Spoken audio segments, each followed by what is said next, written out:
Episode start होता है तो सबसे पहले उस ओल्ड मैन को दिखाया जाता है जो अपने पुराने सामान में वो मेल बॉक्स भी लेकर जा रहा होता है। तो इसकी हेल्प करने के लिए जीहोंग आता है, नियान का फादर।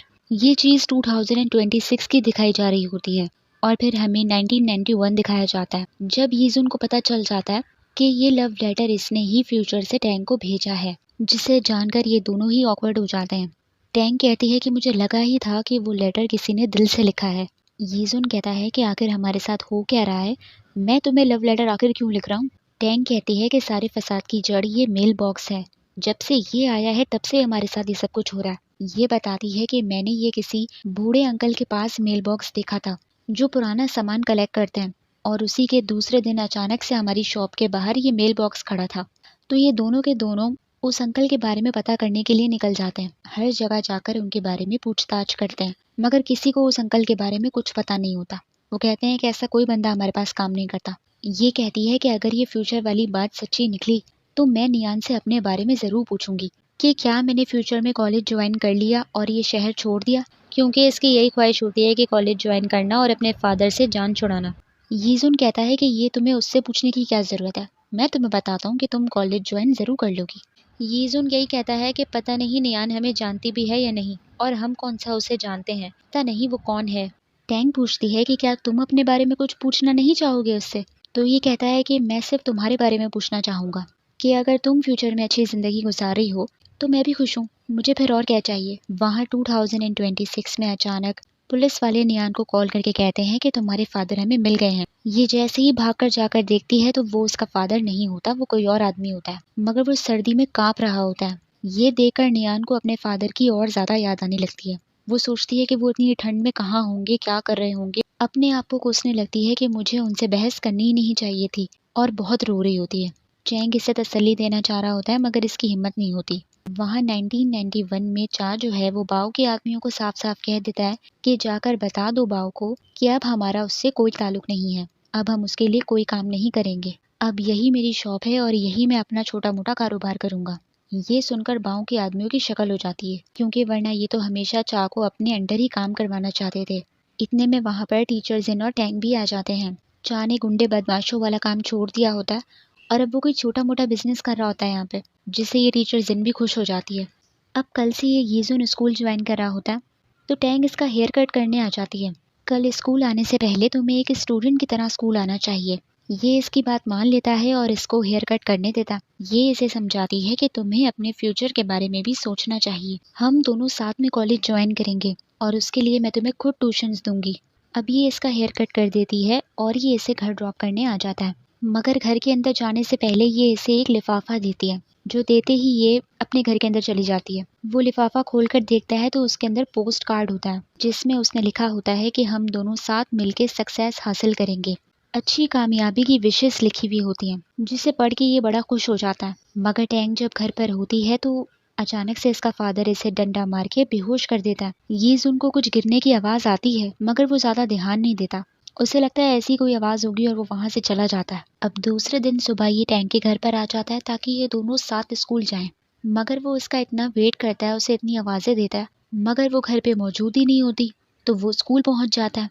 इसे क्लास में देखकर शेंग हंसने लगता है, इसका मजाक उड़ाने लगता है। तो यीजुन उसे वार्निंग देता है कि तुम्हारे लिए बेहतर यही होगा कि चुपचाप अपनी पढ़ाई करो और मेरे मामलात से दूर रहो, वरना स्कूल से बाहर मैं तुम्हें नहीं छोड़ूंगा। ये सुनकर शेंग डर जाता है और उसके बाद उसकी एक आवाज़ नहीं निकलती। क्लास में बैठकर यीजुन उसका इंतज़ार ही करता रह जाता है मगर वो आती ही नहीं है। तो यीजुन भागकर टीचर जिन से पूछने जाता है कि टैंग स्कूल क्यों नहीं आई। तो ये बताती है कि टैंग के फादर ने आज कॉल करके कहा था कि टैंग आज स्कूल नहीं आएगी क्योंकि उसकी तबीयत ठीक नहीं है। ये सुनते ही यीजुन की हालत पतली हो जाती है। वो समझ जाता है कि टैंग किसी मुसीबत में है, क्योंकि उसका फादर तो एक नंबर का घटिया इंसान है। वहाँ टैंग के फादर ने उसे बांधा हुआ होता है और यीजुन के आने से पहले पहले वो उसे वहाँ से ले जाता है। यीजुन जैसे ही भागकर टैंग के घर पर पहुँचता है तो घर पर कोई मौजूद नहीं होता। वो घर में कूदकर घुस जाता है और देखता है तो सब कुछ बिखरा हुआ होता है घर में। वो समझ जाता है कि कुछ तो गड़बड़ है। वो टैंग को ढूंढने के लिए हर जगह जाता है, यहाँ तक कि यिबो के दोस्तों के पास पहुँच जाता है। वो कहते हैं कि यिबो ने तो इतना उधार चढ़ाया हुआ है, वो यहाँ कहाँ आएगा गेम खेलने के लिए। ये यिबो के बारे में जानने के लिए उसकी फैक्ट्री कॉल करता है, तो वहाँ से भी यही पता चलता है कि उसने आज के दिन की छुट्टी ली हुई है। ये जानकर तो इसकी हालत और ख़राब हो जाती है कि आखिर ईबो के दिमाग में चल क्या रहा है और वो टैंक को अपने साथ कहाँ ले गया। इसको कुछ समझ नहीं आता, इसके पास कोई रास्ता नहीं बचता, तो पुलिस स्टेशन आ जाता है टैंक की मिसिंग रिपोर्ट लिखवाने के लिए। इतने में वही पुलिस ऑफिसर आकर पूछता है कि ये तो वही लड़की है ना जिसने अपने फादर पर पहले अटैक किया था। उसका फादर तो कह रहा था कि उसकी बेटी पागल है, क्या अभी तक उसने उसे पागल खाने जमा नहीं करवाया। इसकी ये बात सुनते ही यीजून का दिमाग क्लिक करता है। वो सोचता है कि कहीं उसने टैंक को पागल खाने तो नहीं छोड़ दिया, तो फौरन यहाँ से भी भाग के जाने लगता है, किसी की भी साइकिल पकड़ता है और स्पीड में जाने लगता है। वहाँ टैंक का फादर सच में उसे पागल खाने ही भेज रहा होता है। वो कहता है कि मुझे घर बेचना है और तुम रुकावट बन रही हो। इस ईबो ने दुनिया वालों के सामने अपनी एक बहुत अच्छी इमेज बनाकर रखी हुई होती है, जैसे एक आइडियल फादर हो। तो अभी भी सबके सामने एक दिखावा कर रहा होता है कि मेरी बेटी पागल है और मैं उसे पागल खाने जमा करवा रहा हूँ, उसके इलाज के लिए पैसे जमा करने के लिए घर बेच रहा हूँ। और इस टैंक से कहता है कि घर बेचने के बाद जो पैसे मिलेंगे उससे गेम खेलूंगा, पैसे और ज़्यादा डबल कमाऊंगा और फिर तुम्हें इस पागल खाने से निकाल लूंगा। टैंक चीखरी चिल्ला रही होती है, मगर ये ज़बरदस्ती इसे पागल खाने में जमा करा रहा होता है कि इतने में वहाँ पर यीजून पहुँच जाता है और यीबो को एक रख कर देता है। उसको इतना मारता है कि तुम इंसान नहीं हो, तुम तो जानवर से भी बदतर हो। अपनी बेटी के साथ कोई ऐसा सलूक करता है क्या? उससे पूछता है कि तुम्हारी बेटी का क्या कसूर है जो तुम उसको ऐसे ट्रीट करते हो। इन दोनों के बीच में खूब फाइट चल रही होती है। युबो भी इसको मार रहा होता है, मगर जब जब युबो इसे हर्ट करता है तो टैंक आकर उसे अपने फादर से बचाती है। युबो डर के मारे वहां से भाग जाता है। अब ये फौरन आकर इसके हाथ की रस्सियां खोल देता है, उसकी केयर कर रहा होता है और फाइनली उसे बचा ही लेता है। तो ये देखकर टैंक उसके गले लगकर खूब रोने लगती है और फिर ये इसे अपने साथ लेकर जाने लगता है।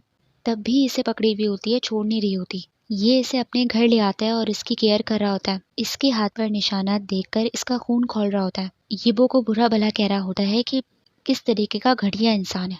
ये बताती है कि इसका फादर एक शक्की इंसान है, उसने ये सलूक मेरी माँ के साथ भी किया। मेरी माँ अगर किसी लड़के से हेलो हाय भी कर लेती थी तो वो उन्हें गलत समझता था, जबकि मेरी माँ ऐसी नहीं थी। फिर तंग आकर वो घर छोड़कर चली गई और फैक्ट्री का सारा पैसा भी अपने साथ ले गई। तो अब ये अपना सारा गुस्सा मुझ पर निकालता है। दुनिया वालों के सामने भी इसने अपनी इतनी अच्छी इमेज बनाई हुई है कि अगर मैं उसके खिलाफ कुछ बुरा कहूँगी भी तो कोई मेरी बात पर यकीन नहीं करेगा। यीजुन भी इसे अपने माँ बाप के बारे में बताता है कि उन्होंने मुझे बचपन में छोड़ दिया था। मैं अपनी माँ का घर में इंतजार करता रहा, मगर वो कभी वापस आई ही नहीं। और फिर इसे अनाथ आश्रम डाल दिया गया।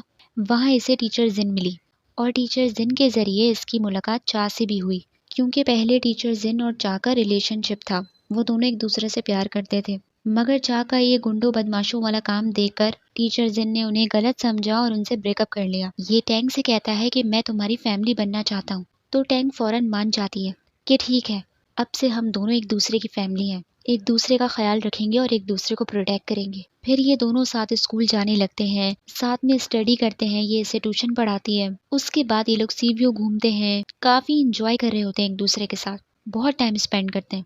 और ऐसे ही काफ़ी दिन बीतते चले जाते हैं और वो दिन आ जाता है जब नियान ने इन्हें कहा था कि इस दिन वाटर स्पॉट होगा।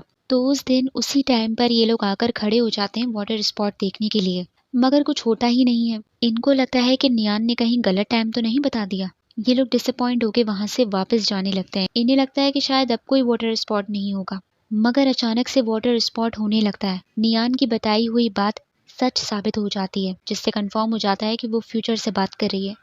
और यही एपिसोड खत्म हो जाता है। तो आप लोग मुझे बताइए आप लोग एपिसोड कैसी लगी। लाइक कीजिए, सब्सक्राइब कीजिए, कमेंट भी कर लीजिए। Thank you so much.